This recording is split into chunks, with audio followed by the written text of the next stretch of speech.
डिग्रजच्या कृष्णाकाठी मोहरम कसा साजरा झाला या संदर्भात एक छोटासा ब्लॉग आहे. दरवर्षी नवीन असते कापड विसर्जन करताय का? दरवर्षी मग हे फक्त ठेवताय काय? ते ठेवायचं ना? नाही काढून ठेवली हे सगळं काढून ठेवायचं आणि पाण्यामध्ये काय सोडताय मग? काटा धुणार नाही असते. काढून आणायचं शेवट दिवशी मोहरम दिवशी असं धुणायचे? खत्तर दिवशी. हां हां हां हां खतर राहतोय.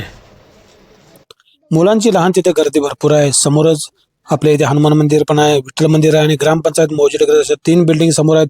आणि त्याच्याच पुढे एका खोलीमध्ये इथे आहे मोहरमची तयारी सुरू. आणि हे काका आहेत, हे खूप वयस्कर आहेत, ते मोहरमची तयारी वगैरे करतात. आता ते काय करणार आहेत, सगळे कापड जे कापड असतात नवसाचे कापड म्हटले जातात, ही नवसाची कापड जे दिलेले असतात ते एका दोरला ते बांधणार आणि ते ताबुतावर चढवणार. आता कशा प्रकारे चढवतील बघूया. यांच्या टोपीवर काय लिहिलंय? सिद्धिगिरी सिद्धिगिरी ध्यानम सत्यम समता असं यांच्या टोपीवर लिहिलंय. बहुतेक यांनी कुठलीतरी टोपी मस्तपैकी घातली छान अशी. मी त्यांना विचारलं ही कापडं नक्की कशाची असतात, तर त्यांनी मला सांगितलं की ही नवसाची कापडं असतात. ज्यांनी काही मन्नत मागितली असेल, जी पूर्ण झाली असेल त्यांनी कापड दिले असतात. आणि खरं म्हणजे ही कापडं 6 फूट लांबीची द्यावी लागतात त्यांना. पण तरी देखील प्रत्येकजण आपापल्या अंदाजाने कापड देत असतो. आणि आपण ती कापडं आता वेगवेगळ्या अंतराने बांधून ठेवायची. आणि आता या ठिकाणी बघा हे काका दोरी अडकवल्यात आणि ही दोरी बरोबर तयार करणार. आणि या दोरीची सगळी कापडं आता या मोठ्या ताबूतला बांधायचं काम चालू आहे. हे काय मी म्हणलं कशा प्रकारे बांधताय, कारण की निघत कसं नाही, कारण की ताबूत मुलं जोर जोरात हलवतात पण तरी पण कसं काय निघत नाही. ते म्हणले थांबा तुम्हाला दाखवतो कशा प्रकारे आपण बांधतोय. आणि या ताबूताला त्याने आता बांधून दाखवतील कापड कशा प्रकारे. हे बघा तिथून त्यांनी दोरीचं कापड सोडलेलं आहे आणि पूर्ण नुसता तसा गोल राऊंड, पूर्णपणे गोल राऊंड इकडे बघा ताबूताच्या वर तिथे बांधलेला आहे असा. आणि म्हणजे कापड निम्म्या भागात विभागले गेले बरोबर दोन्ही साईडला ताबूताच्या, त्यामुळे ताबूतावरून कापड निघत नाही आणि किती जरी हलवलं तरी पडत नाही. अशा प्रकारे ताबूत बांधून हा सर्वात मोठा ताबूत आहे, तो कडला ठेवण्यात आलेला आहे. या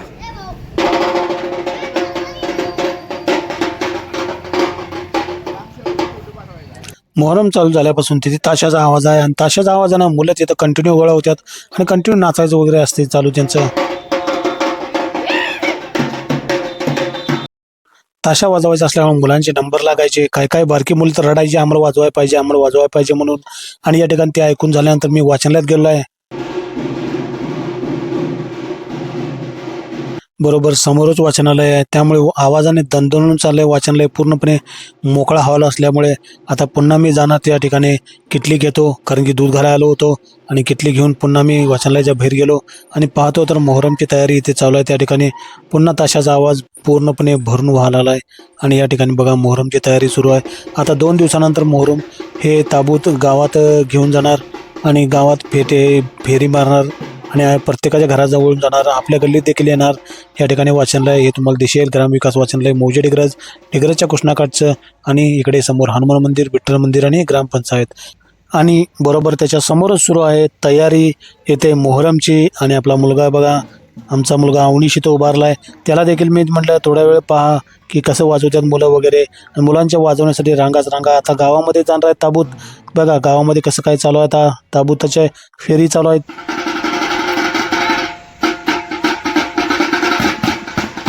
आता हे मोहरमचे ताबूत एक एक गल्ली करत पूर्ण गावातून फिरणार आणि ज्या घरासमोरून जाणार त्या घरात पायावर पाणी ओतलं जातं आहे. आणि मोहरमचे ताबूत घेऊन जाताना आता आपल्या गल्लीत देखील येणार आहेत ते मी या ठिकाणी पाहत आहे.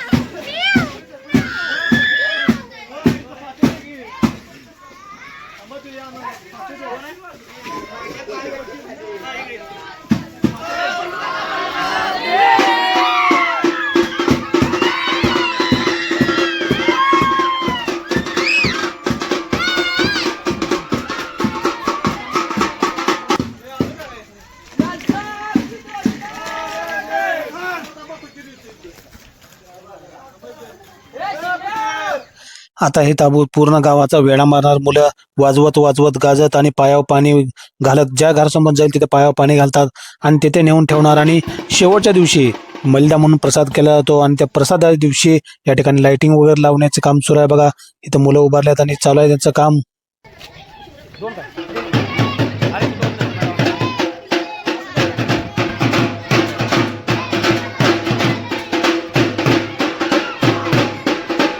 मुलांमध्ये सारखं चालू होतं, ताशा कोण वाजवणार, ढोल वाजवणार, कोण मी वाजवणार का तू वाजवणार. काही मुलं रडत असायची, मग त्यांचा नंबर दिला जायचा अशा प्रकारे. आणि या ठिकाणी बाजूलाच लाईटिंग बांधायचं काम चालू आहे, कारण की आता 4-5 दिवस झालेत मोहरमाला. आणि मोहरम सुरुवातला जवळ आला आहे. आणि मोहरमच्या आदल्या दिवशी, ज्या दिवशी मोहरम आहे त्या दिवशी मात्र इथं मलिदा वगैरे प्रसाद असणार. त्या दिवशीसाठी लाईटिंग करायचं काम वगैरे चालू आहे इथं. आणि तो दिवस शेवटचा, म्हणजे मोहरमचा दिवस शेवटचा हा दिवस आहे. तो या ठिकाणी मलिदा म्हणून प्रसाद केला जातो. तो प्रसाद मलिदा कशाचा बनवला जातो, तर ज्वारीचे जे पीठ असते त्याचं भाकऱ्या केल्या जातात आणि त्यामध्ये गूळ वगैरे घालून बारीक करून मस्तपैकी असं त्याला खमंग असे बडीशेप वगैरे घालून तो मलिदा केला जातो. आणि या ठिकाणी मुलं बघा बसलेत. आणि शेवट दिवशी मात्र हे ताबूत नदीला नेऊन विसर्जन नाही केले जातात. कापड त्याचे धुतले जातात, सर्व काट्या धुतल्या जातात आणि पुन्हा पुढल्या वर्षासाठी आणून ठेवले जातात. अशा प्रकारे दिगरच्या कृष्णाकाठी मोहरमचा सण साजरा होतो. शेवटच्या दिवशी मित्रांनो रात्री 12 वाजता ते काम होतंय, म्हणजे तर काट्या धुतल्या जातात आणि ताबूत पुन्हा आणून ठेवले जातात. म्हणून त्या दिवशी रेकॉर्डिंग करायला मिळत नाही, आपला संध्याकाळची वेळ असते. आता दिगरच्या कृष्णाकिनारे आपल्या घराच्या मागे मेंढरे बसलेत, तर त्यांचे दिनक्रम काय होता हा सगळा रेकॉर्ड केला आहे, त्याचा भाग येणार आहे, ते पाहत चला.